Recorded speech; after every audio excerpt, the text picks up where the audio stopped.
Welcome to Whispered Clues, where every whisper hides a truth.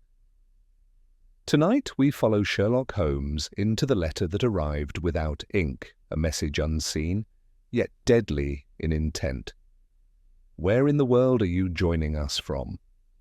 Pour yourself something warm and let the mystery begin. It was 6:30 when the peculiar tap reached my ears, not upon the door, but upon the window pane. The rhythmic click of glass struck by metal drew me from the armchair where I had been scanning the evening paper. Holmes, bent over the chemical bench in his dressing gown, did not look up. The sound came again, deliberate. 3 quick taps, then a pause. "Someone too cautious to knock," I remarked. "Or too guilty," Holmes murmured, without turning. "Admit them, Watson. The code of hesitation generally precedes confession." I drew back the curtain. A man stood on the sill outside, his gloved hand holding the edge of the open window. His face, pale and strained, carried the look of one who had not slept. He entered without a word, closing the sash behind him. The faint rasp of the latch became the first note of what I would later recall as the case's persistent motif, a sound that seemed to echo through every revelation that followed. "You are Dr. Watson," the stranger said. "Forgive this intrusion." My carriage stopped at the corner, but I could not bring myself to enter through the front. I feared observation. "Then you have come in the only way left," Holmes replied, turning from his work. "Please be seated, Mr. Rexford." "Mr. Lionel Rexford." He sat, gripping his gloves until the seams creaked. "Mr. Holmes, something arrived at my house this morning. It is either a warning or an impossibility." Holmes raised an eyebrow. "An impossibility would interest me far more. Pray continue." Rexford took from his coat a folded envelope, plain, cream-coloured, unsealed. He handed it across the table. Holmes examined it under the lamp, then slid out the sheet within. It was blank. I could not help exclaiming, "You mean to say there's nothing written?" "On the contrary," said Holmes, holding it to the flame of the lamp, "there is something not written." He turned the paper slowly, watching how the light played across the fibres. "You see, Watson, no indentation, no trace of pencil or ink. Yet the man believes he received a message." Rexford's voice trembled. "The envelope was on my breakfast tray. My butler swears he found it among the letters brought by the postman. My name written, my address, the penny stamp, but within only that empty sheet. And yet he hesitated." Holmes's eyes narrowed. "And yet you felt meaning in it?" "Yes. I cannot explain why. The moment I touched it, I knew it came from my brother." "Your brother is alive, then?" Rexford hesitated again. "He disappeared 3 years ago, presumed drowned off Madeira." The ticking of the clock filled the silence. Holmes bent closer, drawing out his magnifier.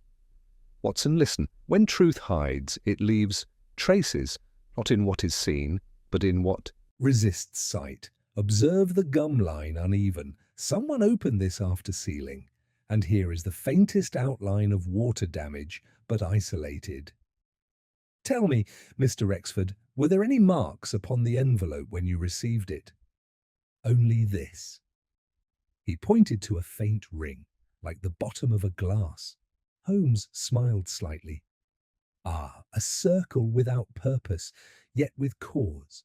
The universe does not tolerate purposeless circles. You have brought me, I think, an invisible confession." He rose, suddenly crossing to the window. "Watson, note the alignment. The lamps outside refract through the fog just enough to leave a pattern upon the glass. When he tapped, the rhythm was 3 short, 1 long. Morse for you. Unwritten, unspoken, unknown, whichever the sender intended. Our motif announces itself." Rexford looked bewildered. "You mean someone signalled me before I entered?" Holmes turned sharply. "Not you, Mr. Rexford. Me!" The paper fluttered in the draught as he spoke. I caught the soft tremor. The same metallic tap repeated faintly, this time from the opposite pane. Holmes's head turned and his tone dropped. "Watson, extinguish the lamp." Darkness fell. The faint tapping came again, 3 short, 1 long. Holmes's silhouette moved toward the sound. A knife slice of lamplight from Baker Street cut across his face as he drew the curtain back. "Remarkable," he whispered. "The sender wastes no time." "Mr. Rexford, your letter has just written itself." A pale shimmer pulsed on the glass, as though invisible ink were revealing its ghostly scrawl by moonlight. Holmes's hand rose, tracing the unseen message with the tip of his finger. Then, without warning, the light vanished, and the tapping ceased. He turned to us. "Watson, fetch your coat. The night has begun its correspondence."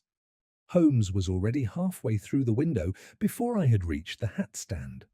The fog outside pressed thickly against the lamplight, swallowing it in pale ripples.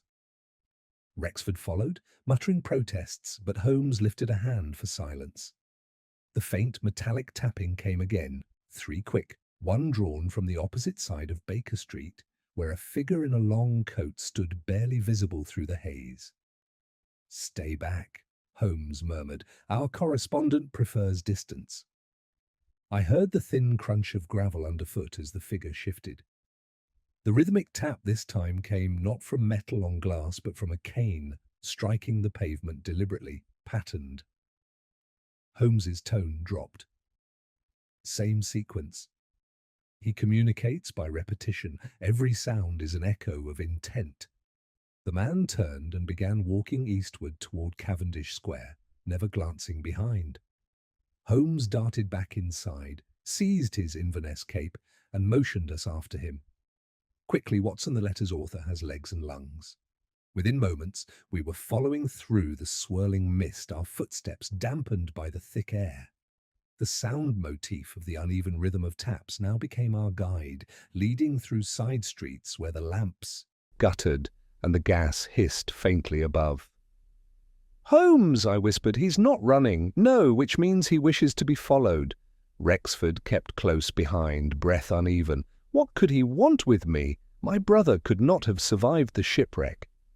Holmes's reply was quiet, but pointed. "Doubt, Mr. Rexford, is the one tide that never recedes." The tapping ceased. We reached an iron gate, half concealed by overgrown ivy. Beyond it, a narrow mews opened into a small courtyard, ringed with shuttered stables. Holmes crouched, touching the damp cobbles. He entered here. Observe a fine leather sole, recently polished, and there was the glimmer of carriage oil. Someone waited. I felt a stir of unease. Then he wasn't alone. Indeed, the unseen rarely travels singly.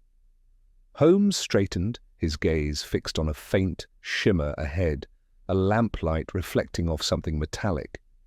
We advanced. The object lay against a stable door, a silver cigarette case, its lid engraved with a single letter R. Holmes opened it, revealing 1 half-burnt match and a scrap of paper glued inside. He held it to the light. Invisible ink, perhaps, but note the placement deliberately sealed within, yet exposed to the warmth of the match. Whoever left this knew we'd pursue him. He turned to Rexford. "Your brother smoked?" "Constantly." "Turkish blend, that is his case, I'd swear to it." Holmes's expression remained unreadable. "Then he has written to you twice, once without ink, once without words." I leaned closer. "Do you suppose he lives?" Holmes tapped the case against his palm. "Alive or imitated, both are equally dangerous." At that instant, the silence broke. From the darkness behind the stables came a faint metallic scrape, as if a gate latch shifted under unseen hands. The same rhythm repeated, 3 short, 1 long. Holmes's eyes gleamed. "There, Watson!" our author makes his punctuation. We rushed toward the sound. The gate swung inward, creaking softly. A lamp inside flickered once, then died, leaving only the heavy scent of oil and smoke. Holmes stepped through first. I followed, revolver drawn. Within the enclosure stood an abandoned carriage, its wheels half sunk in mud. Beside it lay an open satchel. Holmes crouched, examining the contents of newspapers from Lisbon, a sailor's cap, and a folded chart marked with red circles. "Portuguese markings," he murmured. "Anda, here, latitude 32 degrees north, the same coordinates as the Madeira wreck." Rexford's voice cracked. "Then he did survive, or someone wants you to believe so." Holmes replaced the chart carefully. "You see, Watson, this case concerns not death, but the suggestion of survival, a far subtler weapon. Hope manipulated is as deadly as fear." The words had barely left his lips when a sound split the fog, a distant clang from the street, unmistakably the fall of a metal object upon stone. Holmes straightened instantly. He retreats by distraction, quick through the gate. We emerged onto Baker Street again, but the figure was gone. Only the faint echo of carriage wheels receding into mist reached us, followed by that haunting rhythm, 3 short, 1 long, fading into silence. Rexford's despair was visible even in the shadows. It must have been him. My brother had a limp, you saw it. That uneven pace. Holmes raised a hand. Yes, a limp, but reversed. The left leg is shorter than the right. Unlike your brother, who broke his right ankle at Madeira, according to the shipping record I recall. Rexford stared. "Then who?" "The man who profits from his absence," Holmes said softly, "and from the belief that he still writes to you." The fog thickened until only the orange halos of lamps remained. Holmes turned toward me. "Watson, our visitor tonight was not a ghost but a messenger. Tomorrow we shall read what his silence has written." He moved back toward the window of our rooms, where the faint ring of tapping sounded once more, this time from inside. I froze. The sound came from the table, where the blank letter still lay beneath the lamp. Holmes crossed swiftly, holding the paper up to the newly lit flame. Lines began to bloom faintly across its surface, not words, but streaks like threads of silver. Holmes breathed one phrase, cobalt salt, heat reactive. Someone wanted this to appear only after pursuit. He bent closer. "Watson, what do you make of these markings? Do they look like musical notation?" "Exactly." His tone sharpened. "A composition of intervals, not letters. The inkless letter has become a score. And if I'm not mistaken, he struck the tuning fork on the mantel." The resonance filled the room, matching the rhythm of the earlier taps, 3 short, 1 long. Holmes's gaze flicked toward the window. "Someone is playing our message," he said, "and the next bar is about to begin." Holmes's tuning fork still quivered when the note struck glass, a faint, perfect echo from beyond the window. He turned sharply toward it, holding the resonant fork aloft like a divining rod. The sound met the air again, this time lower, slower, the 4th beat drawn like a breath held too long. "Do you hear, Watson?" "The same sequence, but transposed. Our unseen correspondent is no mere courier," he answers. The fog pressed at the panes, a moving wall of grey. Holmes crossed to his violin, plucked a single string, and tuned it to the fork's dying vibration. "The pattern," he murmured, "forms an interval, a minor third rising, then a sustained 4th. A melancholy signature, common to sailors' calls and distant buoys." "Then he's at sea?" I ventured, "or wishes us to think so." Holmes's bow drew the phrase once more. The tone shimmered against the glass, and astonishingly, the reply returned the same rhythm, 1 semitone lower. Rexford rose unsteadily. "He's alive. My brother knows the old tune we used to signal each other as boys, 3 short, 1 long. That cannot be a coincidence." Holmes regarded him with studied calm. "Coincidence, sir, is the consolation of the unobservant. But you are right in one. Regard, this is personal. Whoever orchestrates these notes knows your family's habits." He turned the blank letter under the lamp again. The silver streaks had deepened into a faint lattice. "See how the marks cross at intervals? Measure them 3 centimeters apart precisely. It's a cipher, musical and mathematical." "Then you can read it?" I asked. "Not yet, but I can hear it." Holmes played the sequence softly on the violin, each note matching a line of the pattern. As he reached the end, he stopped abruptly.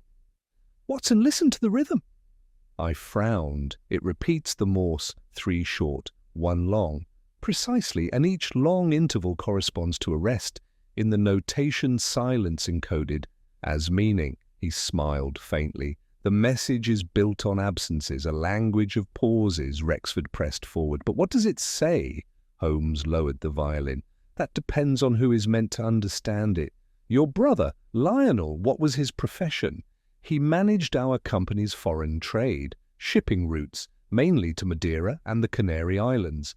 Then he dealt in charts, not correspondence. Perhaps his letters never used ink at all." Rexford's eyes widened.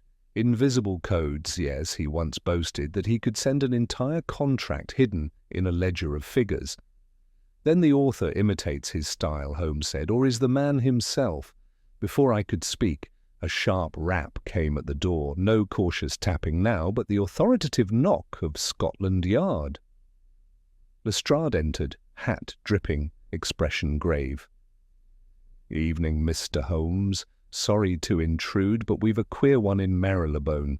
Found a man half-conscious in a hansom cab, clutching a violin case.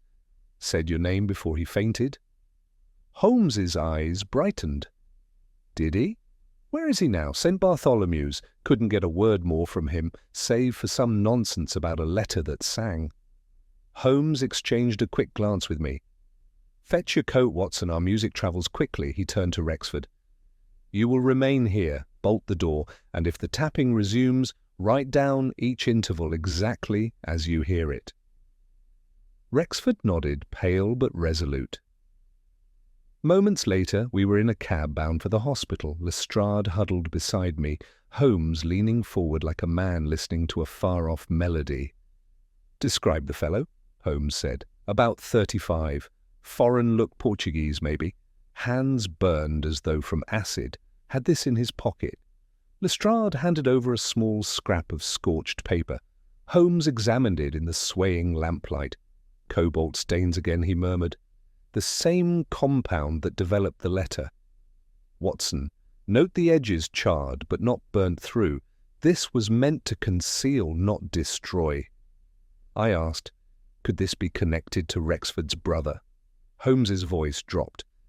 "If my intuition is sound, it is connected to the ghost of him. At St. Bartholomew's we found the man lying pale and still, one arm bandaged, the other resting upon the case Lestrade had mentioned." Holmes opened it carefully. Inside, instead of a violin, lay a complex brass instrument resembling a marine chronometer fused with tuning forks. "Good Lord," I whispered. "What is it?" "A signal resonator," Holmes said, "used aboard experimental vessels for coded transmission devised by naval engineers around 86. Rare indeed." He turned it over. "And see engraved initials R.R. Rexford's brother," I exclaimed. Holmes nodded slowly. "So the melody travels from Madeira to Marylebone. But how did this man acquire the device?" The patient stirred, his lips moving. Holmes bent low. "Who gave you this?" The reply came in a hoarse whisper. "The man who never writes." Holmes's face sharpened. "And where is he now?" "Everywhere the music follows." The man convulsed once, then fell still. Lestrade called for assistance, but Holmes stood unmoving, eyes fixed on the resonator. The faintest vibration hummed from it, 3 quick pulses, one long, the same pattern. He lifted it to his ear. "Watson, it's tuned to a distant signal. The message is not local. Someone is still transmitting." "From where?" I asked.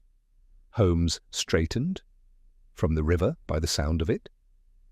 "That low undertone is water against metal barges, perhaps." The game changes to pursuit.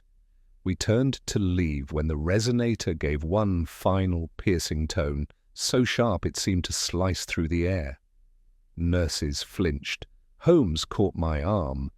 "That notalisten, it carries coordinates, longitude by vibration spacing." He calculated swiftly, his lips moving. "By Jove, Watson, that places it at the Thames embankment below Blackfriars Bridge." The hum faded, leaving only the pulse of our own breath. Holmes set the device down gently. "Our correspondent has chosen his stage. Come, before the overture concludes." We reached the embankment just as the cathedral bells tolled midnight. The air, heavy with the smell of coal and tide, vibrated faintly, not with wind, but with tone. Holmes paused at the foot of Blackfriars Bridge, holding one gloved hand aloft. "Do you hear it, Watson?" Beneath the current, I listened. Between the wash of the river and the distant clatter of hooves came a pulse of 3 sharp notes, one sustained, the same rhythmic ghost. Holmes's expression grew in intent. He transmits from below. The sound rises through the ironwork. Clever. The river carries his message farther than any telegraph. Lestrade squinted into the darkness. "You're saying there's a man under the bridge tapping tunes to himself?" "Not tunes, Inspector Truths," Holmes replied curtly. "Watson, descend the steps there. I'll follow with the lantern." We moved down toward the shadowed arch, where the water lapped thick and oily against the stone. A small boat, untied, drifted lazily near the pier. Holmes crouched, examining the mooring post. "Notice, the rope ends in a melted knot burned through with acid. Cobalt again. Whoever used this launched quickly and left no trace of anchor." Lestrade grunted. "Then he's on the river?" "Or in it," Holmes said softly. "Hush!" A metallic clink echoed from beneath the arch, unmistakably deliberate. Holmes's eyes gleamed. "There, Watson 3 short, 1 long." We edged closer. A lantern bobbed faintly on the underside of the bridge, then winked out. Holmes leapt down to the water's edge, his voice low but urgent. "Show yourself. I know your signature." Only silence answered, save for the steady trickle of water and a faint hum, the same frequency as the resonator at the hospital. Holmes raised the lantern. Its light struck metal embedded in the stone, a small resonator identical to the one we had seen. Wires ran from it into the river, vanishing into blackness. He touched it lightly. The device vibrated, alive with faint music. "He's transmitting even now." "But to whom?" Lestrade leaned over.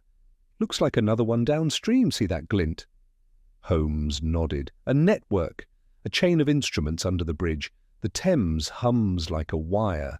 This is no solitary sender, it's a communication line." "Then what's the message?" I asked. Holmes turned the device off, listening. "When sound ceases, truth reveals its echo." He examined the casing, stamped with the initials RR again. "But look closer. Watson, the second R, has been scratched, replaced with a reversed curve, as though the author wished to erase himself." A flicker of emotion crossed his face. Sympathy, perhaps, or apprehension. A man who erases his name has either repented or returned from death. The water shifted, drawing our attention. A shape drifted toward us, dark, human, slow. Lestrade swore. Holmes waded in, gripping the sleeve of the floating coat. The body rolled gently, face upward. It was Lionel Rexford. Rexford's pale eyes stared blankly at the stone vault above. His right hand, scarred and rigid, clutched a metallic pen. Holmes extracted it gently. "No ink," he murmured, "but the same corrosion along the nib." He wrote in salt. I asked quietly, "Then he was alive until now?" "Alive enough to send his final note," Holmes said. "But we must learn what he wrote before the river claims it." He opened the dead man's coat and withdrew a small, waterproof ledger bound in waxed cloth. Within, the pages shimmered faintly blue. Cobalt again, Holmes noted. Watson, the music, was his ink. Every note he transmitted carved itself upon this paper. He tilted it under the lantern. As heat touched the surface, faint marks appeared in sequences of dots and bars arranged like musical staves. Holmes's voice quickened. A symphony of coordinates. Each bar corresponds to a longitude mark. Look here, the final phrase repeats 3 times, then breaks. Breaks? I asked. Yes, interrupted mid-transmission. He died before completing it. Lestrade muttered. Well, that's all very moving, but what's it mean to the Yard? Holmes closed the ledger, his tone clipped. It means, Inspector, that Lionel Rexford uncovered a smuggling operation using harmonic signals instead of telegraphs. His death interrupts a conversation we must finish.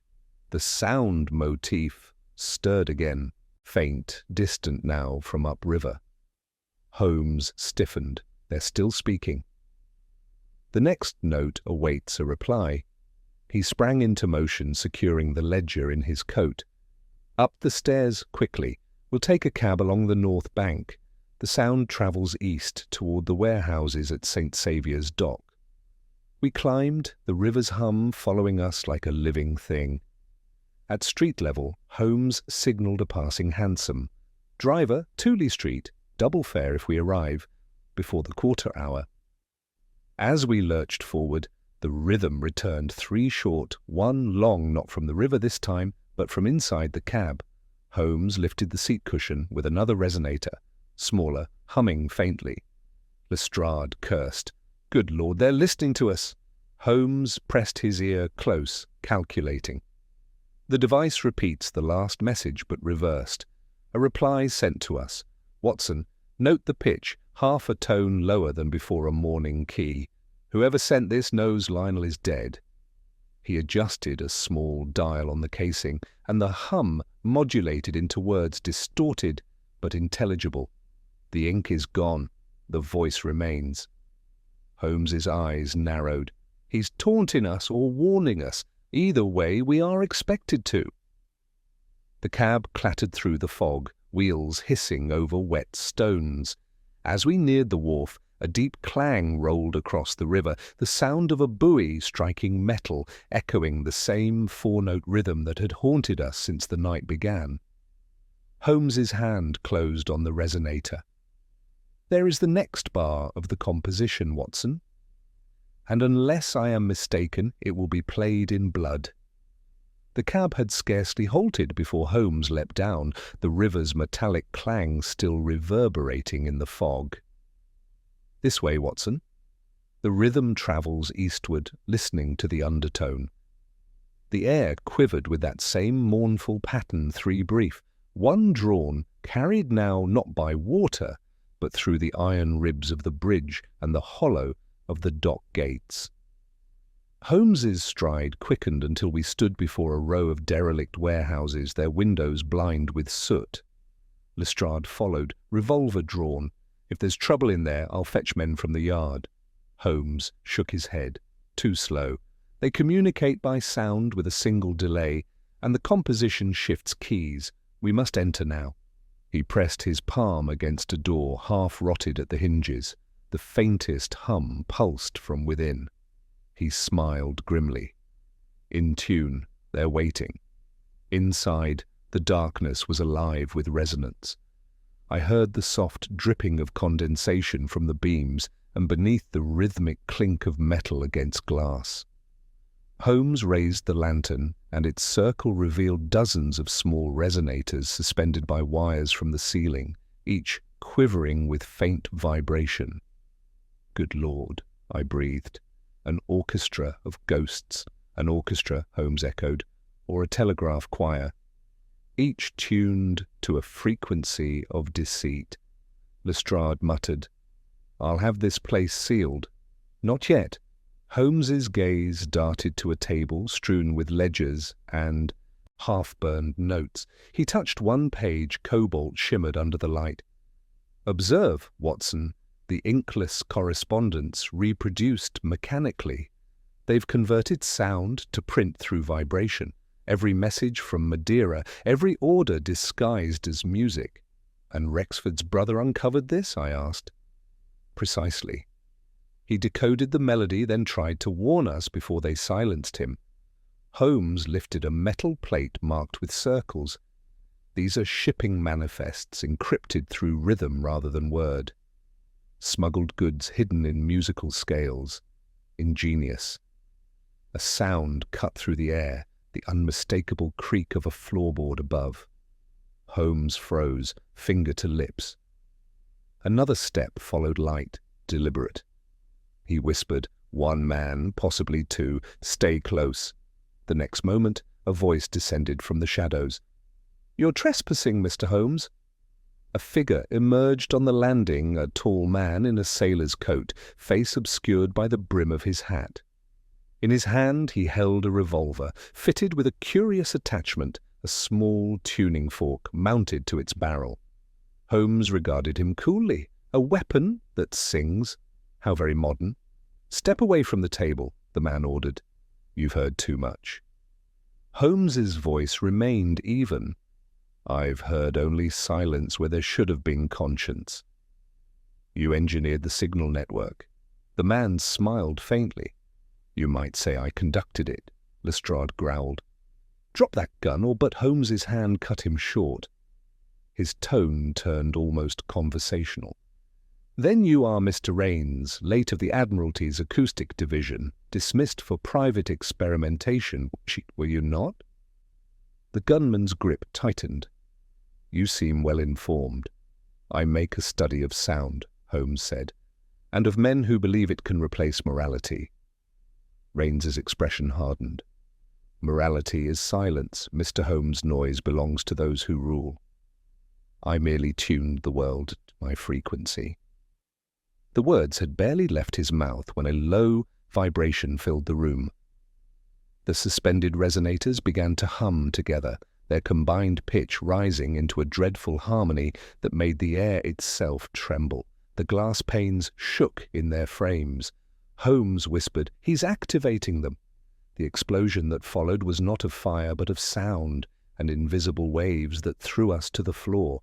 My ears rang violently, the lantern spun, scattering shards of light. When I looked up, Raines had vanished into the fog that poured through the shattered windows. Lestrade staggered upright, shouting over the ringing. "He's escaped!" Holmes clutched his ear, then steadied himself, not far. "The signal reverberates through the dock and he'll use its cover." "Watson, the tone do you hear altering?" Indeed, the pitch had changed, no longer the steady pattern, but a slower rhythm, broken by irregular beats, 3 short, 1 long, 2 short. Holmes's eyes sharpened. "He's changed the code. It's not transmission, it's a detonation sequence. Each resonance amplifies the next. Then this whole building will collapse." "If we misstep," Holmes finished. "Lestrade, cut the nearest wires, Watson. Follow my count precisely. Every third beat snip." The three of us moved through the vibrating haze. Holmes's voice stayed calm, even as dust fell from the rafters. "One twanner!" Metal shrieked as Lestrade severed the final line. The humming faltered, then died. Silence struck like a blow. Holmes exhaled slowly. "The orchestra is dismissed," I asked. "But where's Raines?" Holmes lifted the resonator from the floor, listening. The vibrations recede eastward. He retreats along the river's acoustic channel toward his next relay. Clever, but predictable. Lestrade wiped his brow. "We'll catch up to him yet. I'll post men at every dock." Holmes shook his head. "No, Inspector, he will not flee by water this time.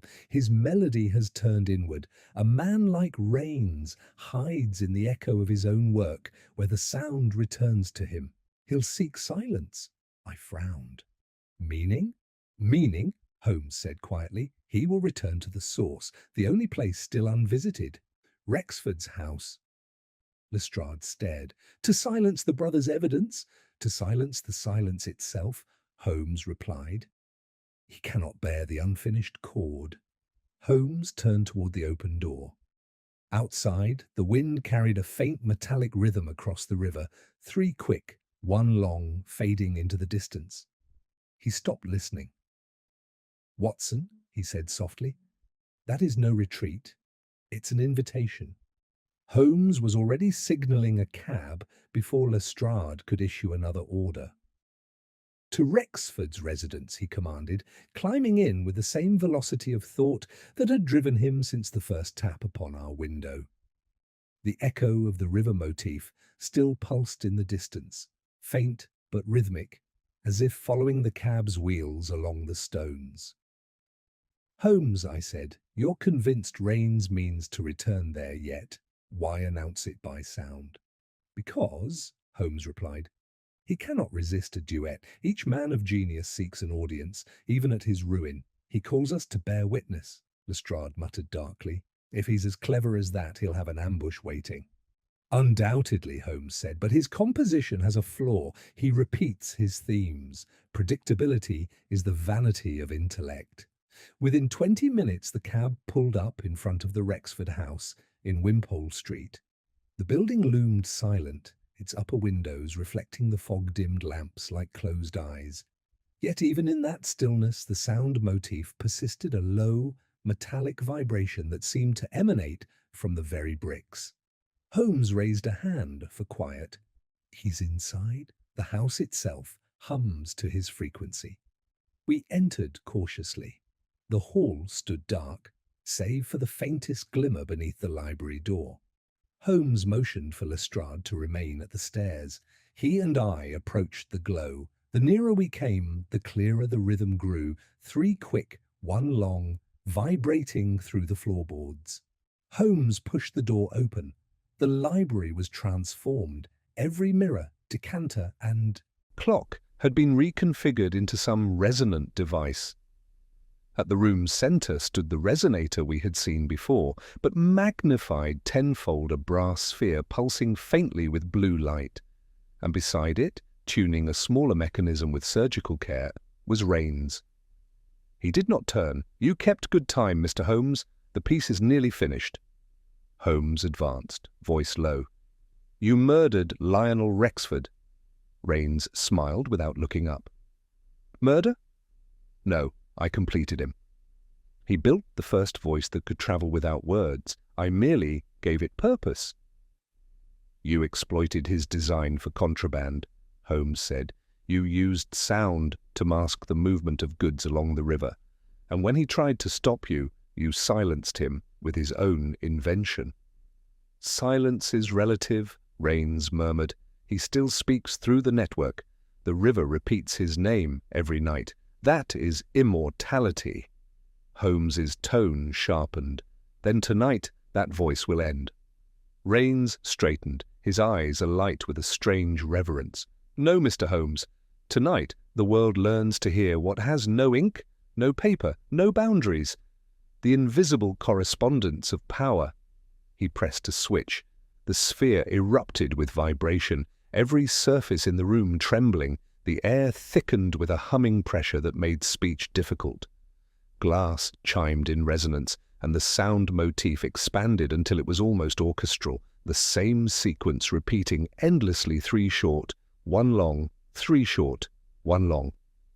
Holmes staggered but managed to shout, "He's turning the entire house into an amplifier!" Watson cut the power valve behind the cabinet. I threw myself toward it, but the vibration shook the floor so violently I lost balance. Lestrade burst in, revolver drawn. "Stop or I'll shoot!" Rains turned, unfazed. "You cannot shoot a sound, Inspector." Holmes seized a fireplace poker and jammed it into the resonator's housing. Sparks flew. The tone rose an octave, then fractured into chaotic beats. "Watson!" Holmes called again. "Now!" I struck the valve with all my strength. A hiss of escaping gas filled the air. The blue glow faltered, then dimmed. The vibrating ceased abruptly, leaving only the faint echo of the final note, three short, one long, hanging in the air like a dying breath. Rains staggered back, dazed, the silence almost unbearable. "Do you hear it?" he whispered. "Has the world gone deaf?" Holmes approached slowly. "No, Mr. Raines. The world regains its hearing when men like you fall silent." Raines made a sudden movement toward the sphere. Lestrade fired the shot and struck the brass casing. The device shattered, releasing a piercing tone that climbed beyond hearing. Raines collapsed, his hand outstretched toward the fragments. The silence that followed was profound. Even the street outside seemed to pause. Holmes knelt, placing 2 fingers to Raines's throat. "Dead," he said, quietly, struck down by the echo of his own invention. Lestrade lowered his pistol, shaken. Good Lord, it was like the air itself screamed. Holmes rose, brushing dust from his sleeve, a fitting end for a man who worshipped resonance. I looked around the room. The mirrors trembled faintly, catching the dim reflection of the shattered sphere. "Holmes," I said, "do you hear that? The vibration hasn't stopped." He turned sharply. Indeed, a faint metallic tapping persisted 3 quick, 1 long, but this time softer, like a heartbeat beneath the floor. Holmes knelt, pressing his ear to the carpet. "Below us," he murmured. "A final instrument one Raines concealed. The house itself listens," Lestrade swore. "Then what in blazes does it mean?" Holmes rose slowly, the faint pulse still beating underfoot. "It means, Inspector, that the conversation is not yet finished." Holmes knelt again, palm flat upon the carpet, feeling the faint, rhythmic pulse that beat through the boards. The vibration was steady, 3 short, 1 long, and it grew clearer the longer we listened, as though answering our attention. "Watson," he said quietly, fetched the lantern. "The conversation continues underground." Lestrade exhaled, weary but wary. "You mean there's another of those contraptions down there?" Holmes's mouth tightened. "Not another, Inspector. The first. Rains built outward from a source. This house was his instrument before the Thames ever hummed." I handed him the lantern, and he moved swiftly to the hearth. A narrow grate stood beneath the mantel, half hidden by ash. Holmes thrust the poker through it, levering upward. The grate shifted with a groan, revealing a square trapdoor of iron. "The sound originates below," he said. "We shall descend." Lestrade muttered. "By heaven, Holmes, if that thing explodes it won't," Holmes interrupted. "Rains designed resonance, not destruction. What lies beneath is not meant to kill but to record." We pried the hatch open. A cold draught rose, carrying the metallic scent of oil and damp stone. Holmes went first, lantern in hand I followed, and Lestrade reluctantly after. The narrow stair led us into a low chamber beneath the library, half cellar, half workshop. In the centre stood a massive cylinder of brass, its sides trembling faintly with sound. Cables ran from it to the floor above. Beside it, upon a bench, lay a phonograph cylinder and a collection of tuning forks etched with numbers. Holmes placed the lantern upon the bench. "He left the conductor's podium intact," he murmured. "Observe, Watson, the vibration is being stored here. This machine listens and replies." Lestrade frowned. "To what? To us?" Holmes said. He pressed his ear against the brass. The rhythm altered subtly, 3 short, 1 long, pause, 2 short. His expression sharpened. "Remarkable. It adapts its pattern to mimic the speaker's breath, like a mind made of metal." A faint crackle rose from the phonograph horn. Then, without warning, a voice emerged, a hollow version of Lionel Rexford's own. "Holmes, if you hear this, I am dead." Lestrade crossed himself. I felt a chill run through me. The voice continued, distant yet urgent. "Raines believes sound immortal. He built the river's pulse to carry his message forever.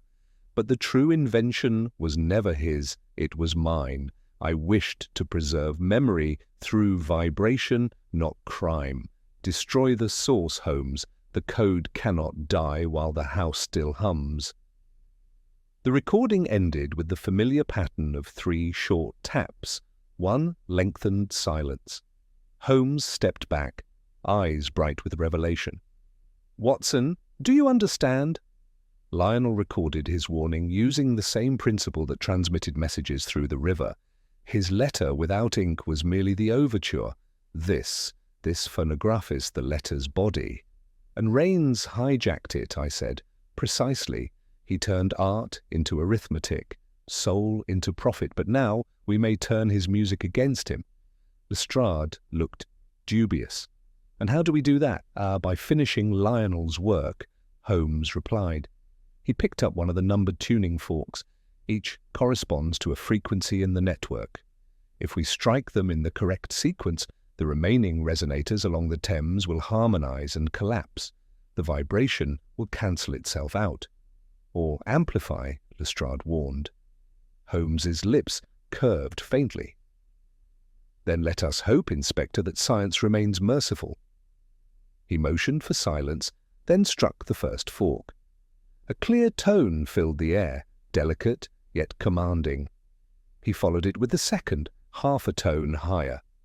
The great cylinder began to hum in answer, its vibrations deepening until the floor beneath us trembled. "Holmes!" I cried. "You'll bring the roof down!" "Not yet," he said. "Listen." The hum shifted downward, steadying into a long resonance that seemed almost human-like, a sigh escaping from the metal. Then, unexpectedly, another sound joined it, a rhythmic knocking from the pipes overhead, 3 short, 1 long. Lestrade's eyes widened. "That's from upstairs." Holmes froze. "Impossible." "Raines is dead." The tapping continued, precise and deliberate. Holmes grabbed the lantern, racing up the stairs.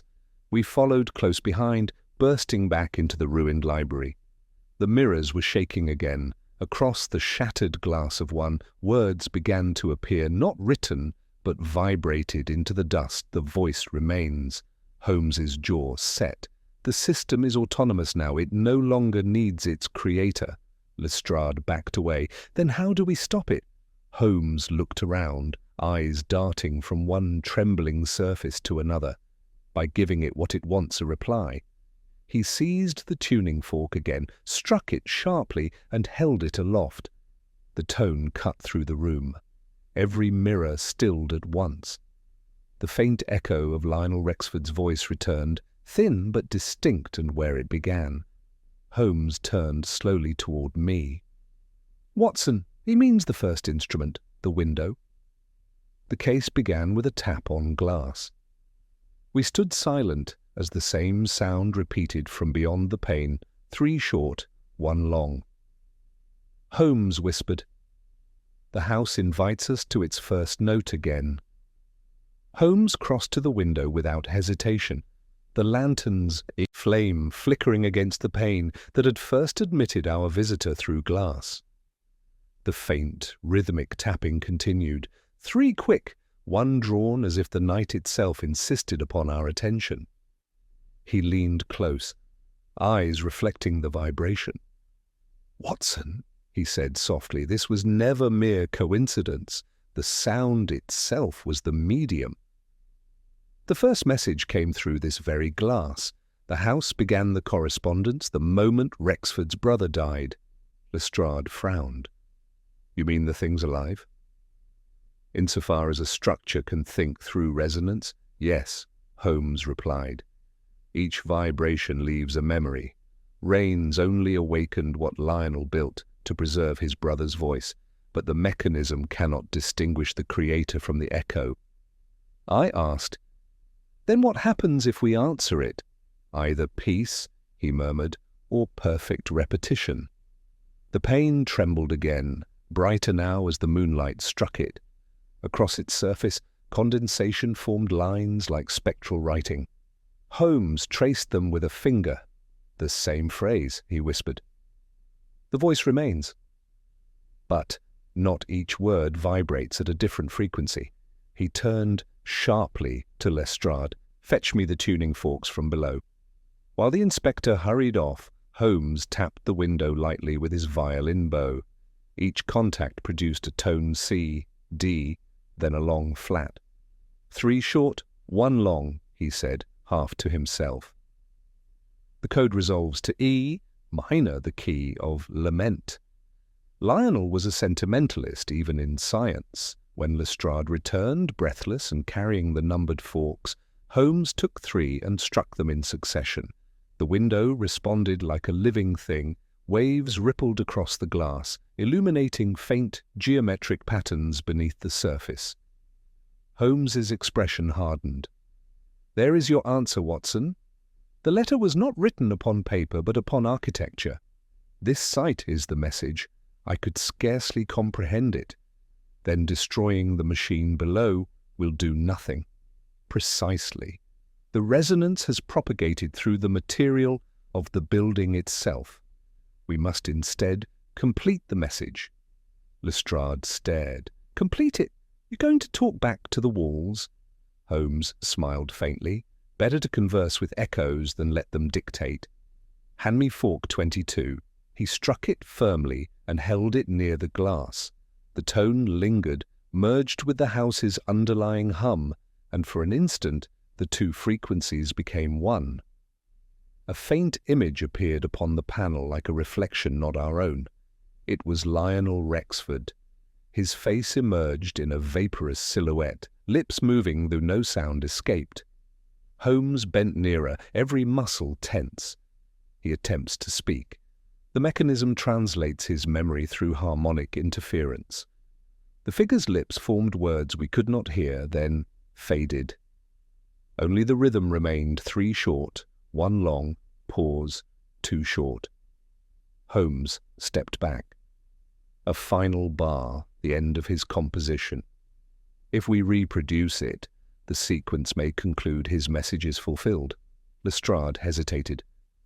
"And if it doesn't, then we will have taught the dead to sing endlessly," Holmes said gravely. He lifted his violin, the bow trembling slightly in his hand. "Stand clear!" The first 3 notes rang bright and pure, the 4th sustained, long and aching. The house seemed to inhale. A second later, a deep harmonic pulse answered from the walls. Then Holmes completed the phrase with 2 soft strokes. The effect was instantaneous. Every mirror, clock, and glass vessel in the room resonated at once, producing a single unified chord, a luminous vibration that filled the air like sunlight trapped in sound. For several moments we stood transfixed. The chord deepened, then faded to a gentle hum. The words upon the glass blurred, shifting into a new phrase. "The voice rests." Holmes lowered his bow slowly. "It's over." The silence that followed was profound. Even the faint ticking of the hall clock seemed to hesitate before resuming. Lestrade rubbed his temples. "If I hadn't seen it, you would call it fancy," Holmes finished quietly. "But science often wears the mask of superstition until the explanation matures." I looked at him in wonder. Then Lionel's his memories at peace, perhaps. Or perhaps it waits in another register. He turned once more to the glass. "But mark me, Watson. The line between life and resonance is thinner than the paper we once thought indispensable." He drew the curtain gently across the window. Yet before the fabric met the sill, a faint metallic echo drifted from within the wall, one final lingering tap. Holmes froze. Lestrade whispered, "You heard that?" Holmes nodded slowly, eyes narrowing. "Yes." "And that note, my dear Watson, was not E minor." Holmes's hand remained suspended mid-air, the curtain half drawn, his gaze fixed on the wall from which that single alien note had sounded. It was lower, heavier resonance distinct from all that had come before. "Watson," he murmured, "was not a message from the dead." Lestrade frowned. "Then from whom, in heaven's name?" Holmes turned his ear toward the plaster. "Someone, or something within these walls." He pressed a palm flat against the surface. The faint vibration came again, rhythmic, but altered, too short, too long. The change was unmistakable. "Note the variation," he said quickly. "Our prior code was mournful, repeating 3 and 1. This is command directive, not lament. Lestrade drew his revolver instinctively. If there's a man back there, he'll answer it. Put that away, Holmes said sharply. Bullets are dull instruments in a conversation of harmonics. He leaned closer, his voice dropping to a murmur. Watson, the frequency has shifted upward by a tone. Raines's earlier devices never reached that pitch. It requires a living operator. I whispered. Then someone has reactivated the system. Indeed? He stepped back, eyes glittering. And if I'm correct, they're beneath us at the heart of the original resonator. Raines's death has awakened his accomplice. Lestrade's jaw tightened. You mean another one of those lunatics? Not a lunatic successor. Holmes crossed swiftly to the phonograph, still resting on the table. Lionel's invention recorded vibration indefinitely. Imagine then what a man of ambition might attempt turning such a system into perpetual intelligence. He opened the phonograph's casing, examining the wax cylinder. Observe the new indentations at the outer rim, freshly etched. It's still recording. I stared, but there's no one operating it. Holmes tapped the cylinder lightly with his bow. Precisely. The system responds to its own echoes now. The house has become a self-sustaining correspondent. A tremor passed through the floor. The lamps flickered, the metallic hums swelled, until even Lestrade's buttons rattled. Holmes seized the tuning fork from the mantel and struck it hard. "Flat," he said grimly. "Our phantom conductor is raising the key." The windows began to pulse faintly, each pane vibrating like the skin of a drum. Across the glass, moisture condensed again, forming not words this time, but shapes, concentric circles, overlapping like ripples on water. Holmes's tone grew urgent. "This is design, Watson. It's constructing a frequency map. He intends to broadcast beyond the house." Lestrade barked. "You mean the thing's calling out?" "Calling upstream," Holmes corrected. "The Thames will carry the vibration to every resonator we failed to dismantle. If it completes the sequence, the entire network reawakens." I felt a chill. "Then Raines's death achieved nothing." "On the contrary," Holmes said, pacing. "His death completed the circuit. A machine built to preserve a man's voice now seeks to replicate it eternally." He stopped suddenly, staring toward the mantel. "The tuning forks!" He snatched them up, laying them in a row. Everyone attuned to a different relay frequency. The only way to stop the system is to cancel its note. Lestrade looked doubtful. "You plan to duel a house with music?" Holmes met his eye. "I plan to silence it with its own echo." He arranged the forks in sequence, then turned to me. "Watson, strike them as I signal, no hesitation. The rhythm must be perfect, or we'll amplify rather than cancel." The vibration from the walls deepened like a vast organ breathing. Dust fell from the ceiling. Holmes raised his bow, signaling sharply, now A, then C, then the octave. I struck the forks in turn. The tones mingled, forming a dissonant chord that jarred every nerve. The house groaned. Again flat now. "Hef!" Holmes shouted. The sound swelled to near agony. Mirrors shattered, books fell from shelves. Lestrade swore as his revolver clattered to the floor. The sudden stillness. The walls went dead. The vibration stopped. Holmes stood motionless, eyes closed, listening. "Have we silenced it?" I asked. He shook his head. "No, it's listening." A faint creak came from behind the bookshelf. Holmes spun toward it. The section of wall shifted slightly as if pushed from within. Slowly it swung open, revealing a narrow passage descending into darkness. Lestrade lifted his lamp. "Well, there's your accomplice." Holmes gestured for caution. "Not yet. If my deduction holds, we shall find not a man, but the remnant of one." We descended the short flight, entering a cramped vault lined with instruments, rusted phonographs, coiled wires, and at its center a glass cylinder half filled with water. Inside it floated a human skull, wired through the jaw with copper filaments. Lestrade recoiled. Sweet Lord. Holmes examined it calmly. Lionel Rexford, he said, or what remains. Rains preserved his skull as a resonator, his voice literally embedded in bone. This is the true source of the echo. I felt horror mingle with awe. Then all this time, yes, Holmes said quietly. We have been corresponding with the dead through the medium of his remains. The inkless letter was never a message from him, but through him. He placed a hand on the cylinder. The final vibration we heard, the note not in E minor, was generated here.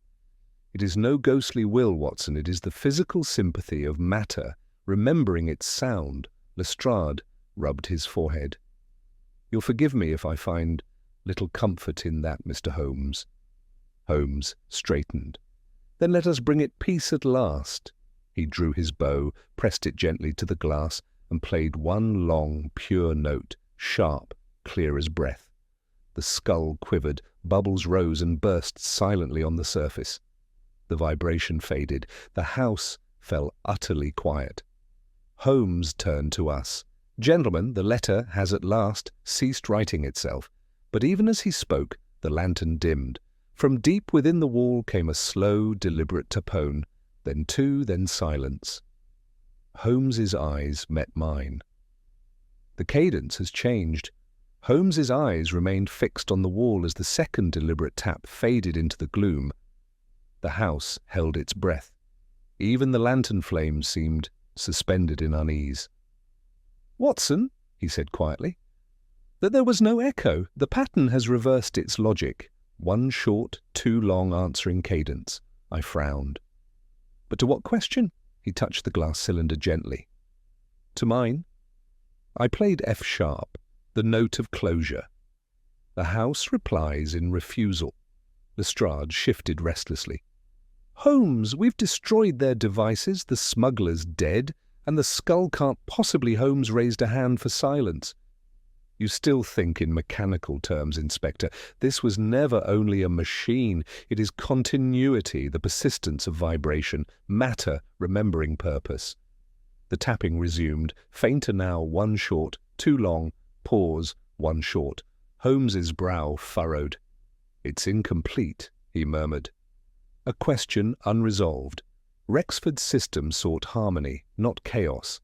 Something still waits to be answered. He looked at me suddenly.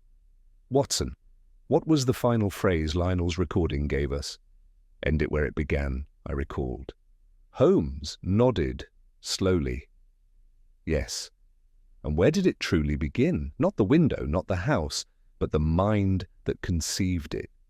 Lionel's intention was preserving memory through vibration.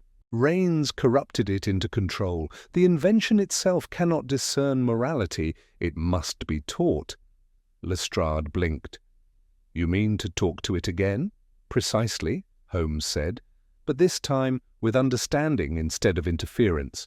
He motioned toward the violin, which still rested near the shattered window. Watson, recall that the original motif, three short, one long, was a signal of identity between the brothers. That pattern lies at the heart of every response since. We must give it completion, its final measure. I watched as Holmes lifted the instrument and tuned it by instinct, the faint quiver of strings blending with the low murmur that still haunted the air. The skull in its glass case shimmered faintly as though waiting. Gentlemen, Holmes said, when I strike the final chord, there may be silence or ruin. Should the house collapse, the vibration will have consumed itself. If not, Lestrade muttered, then I'll arrest the ceiling for conspiracy. Holmes smiled thinly and set bow to string. The first three notes rang sharp, precise. The long tone followed, held until the walls themselves seemed to exhale. Then, with delicate control, he resolved the sequence upward instead of a down-turning lament into closure. For a breathless instant, nothing. Then the faintest ripple passed through the air. The tuning forks upon the table vibrated softly in harmony. The skull tilted within its case, as if nodding. A voice, barely a whisper, rose from the phonograph. Holmes. It was Lionel Rexford's voice again, but gentler now, stripped of distortion. "Thank you." The echo rests. The hum ceased. The air cleared as though a pressure had lifted. Even the oppressive damp seemed to retreat. Holmes lowered the violin. His expression, always reserved, softened for a moment I rarely saw. "He wished only to preserve his brother's memory," he said quietly. "He achieved eternity instead." Lestrade expelled a breath. "Well, that's one for your annals, Doctor. The case of the house that sang itself mad." Holmes ignored him, crouching beside the case. He traced one finger along the condensation that had gathered upon the glass. The droplets formed a single word before fading. "Enough," he rose. "We are done here. Seal the house, Lestrade. Let silence reclaim what belongs to it." We climbed back through the narrow passage. The steps moaned underfoot, but no other sound followed. At the library door, Holmes paused, gazing back at the broken mirrors and the violin resting in the window's pale light. I said quietly, "You look troubled." He replied without turning, "We have silenced the machine, yes, but reflection, once awakened, seldom sleeps forever. The next man who studies vibration may not hear a moral note at all." We stepped outside into the first breath of dawn. The fog had thinned the lamps and burned pale against the sky. The distant river murmured softly, its tide folding over itself like a closing phrase. Lestrade hailed a constable and muttered orders for cordon and report, but Holmes lingered beside me, eyes on the east. The morning breeze caught the remnants of soot along the sill and carried them away like ash from a burned page. "Strange, Holmes," I said, "to think that a blank letter, written without ink, led to all this." He smiled faintly. "There is no such thing as blankness, Watson. Only unreadable meaning." We began the walk back toward Baker Street. The city was stirring now, milk carts rattling, a dog barking in the distance. Yet as we passed the last corner before our door, I fancied I heard it again, the faintest metallic rhythm, far off but distinct, one short, two long. Holmes stopped mid-stride, his eyes, sharp, even in fatigue, turned toward the sound. "Watson," he said softly, "tell me you heard that." "I did," I whispered, "but it came from your pocket." He reached into his coat and drew out the smallest of the tuning forks, still humming faintly despite never having been struck. Holmes looked down at it, unreadable. "It appears," he said, "the correspondence continues." Holmes held the tiny tuning fork in his hand, the faint vibration passing from metal into skin, a whisper against the pulse of his wrist. He regarded it for a long moment, head inclined, as though listening to a thought that had not yet chosen words. "It endures," he murmured, "even after its choir has fallen silent." I watched the light from the street lamps play across the polished steel. "Surely it's only the memory of motion, Holmes, a remnant tremor." He shook his head. "A remnant tremor, yes, but that is memory's truest form. What is recollection, if not vibration, persisting within the human frame?" Lestrade, hovering nearby, rubbed his temples. "Well, all I know is the Yard won't thank me for a report that ends with ghosts and humming forks."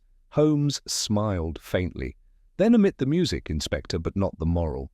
There are harmonies beyond our jurisdiction." He slipped the fork back into his coat and began walking again. The clatter of hooves echoed along the street, each beat faintly answering the rhythm that had haunted us through the night. "One short, two long, you see?" Holmes said softly. "Even the city plays it now." I could not resist smiling. "Then London itself continues the correspondence. Perhaps we simply notice patterns once they've been taught to us." He turned his gaze eastward, where the first rays of dawn pressed against the fog. Rexford built a system to preserve a voice, but what endures is the silence that followed. We listen more keenly because something once spoke. We reached Baker Street as the milkman's cart rattled past. The familiar scent of coal and early morning bread met us like an old ally. Inside, Mrs. Hudson's astonishment at our scooter-streaked appearance was silenced by Holmes's single raised hand. "Tea first, explanation later," he said. She vanished, muttering, and he dropped into his chair before the cold hearth. The violin lay upon the side table. He lifted it absently and drew the bow across the strings. The note that emerged was soft E minor again, though calmer now, like a sigh transformed into gratitude. I said quietly, "You've made peace with it, then?" Holmes considered. "Peace, perhaps, but never indifference." "I have learned, Watson, that even the most delicate signal may outlast the strongest will. The world is a page that never truly remains blank." He played another phrase, the familiar motif, 3 short, 1 long, but this time resolved it upward, the melody complete at last. "Remarkable," I said. "Even knowing it began as code, it has become beautiful." "Beauty," Holmes replied, "is often the residue of purpose fulfilled." He set the violin down and regarded the smouldering edge of his pipe. "Tell me, what did you truly hear in that final note beneath the bridge of fear? Or mercy?" I thought for a moment. "Neither." "It sounded like a release." Holmes nodded. "Precisely. Rexford's experiment began as science, but it concluded as confession. He proved that the essence of a man, his rhythm, his intent, may outlive the instruments built to carry it. We call it resonance, but philosophers might call it conscience." Lestrade, who had been listening with increasing unease, cleared his throat. "I'll be off, then. I've had my fill of conscience for one night." Holmes rose slightly. "Conscience, Inspector, is the only frequency that never ceases transmission." Lestrade muttered something about madmen and melody and departed. The door clicked shut. The room fell into a companionable quiet, broken only by the ticking of the mantel clock. Holmes's gaze drifted to the blank sheet still lying upon the desk of the first unwritten letter. "Strange," he said. "How much trouble can arise from what isn't said?" "It was never blank," I answered. "It was written in faith that someone would listen."